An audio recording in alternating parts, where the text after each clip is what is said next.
அம்புலி மாமா கதைகள். நம்பிக்கையே வெற்றி.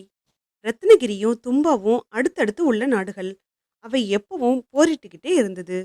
ரத்னகிரியோட படைபலம் தன்னோட படைபலத்தை விட ரொம்ப அதிகம்னு தும்பாவோட சேனாதிபதி வீரசேனனுக்கு நல்லா தெரியும்.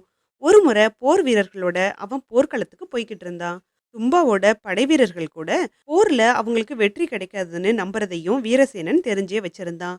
அவங்களோட இந்த தோல்வி மனப்பான்மையை போக்க அவனுக்கு ஒரு வழி தெரிஞ்சது. போர்க்களத்துக்கு போற வழியில ஒரு காளி தேவி கோயில் இருந்தது. வீரசேனன் அவனோட படை வீரர்களை அந்த கோயில் முன்னாடி நிற்க செஞ்சு காளி தேவிய வழிபட்டான். அப்போ அவன் தன்னோட வீரர்கள் கிட்ட, வீரர்களே, காளி தேவியோட அருள் நமக்கு முழுவதும் இருக்கு. எதிரியோட படை ரொம்ப பெரியதுன்னு நினைச்சு பயப்படாதீங்க. தேவி நமக்கு துணை இருப்பாளான்னு இந்த நாணயத்தை வச்சுக்கிட்டு பூவா தலையான்னு போட்டு பார்க்கலாம். நாணயத்தோட தலைவன் தான் நமக்கு வெற்றி. காளி தேவியோட அருள் நமக்கே கிடைக்கும்னு நம்புவோன்னு சொல்லி தன்னோட சட்டை பையிலிருந்து ஒரு நாணயத்தை எடுத்து சுண்டினான். நாணயம் தரையில விழுந்து தலைய காட்டுனது. வீரர்கள் உற்சாகத்தோட, ஆ, தலை வந்துட்டு, வெற்றி நமக்கு தான், காளி தேவியோட அருள் நமக்கு தான்னு கோஷங்கள் போட்டுக்கிட்டே போர்க்களத்துக்கு போய் கடும் போர் புரிஞ்சாங்க. ரத்னகிரியோட படை தோத்து ஓடுனது. தும்பா வெற்றி பெற்றது.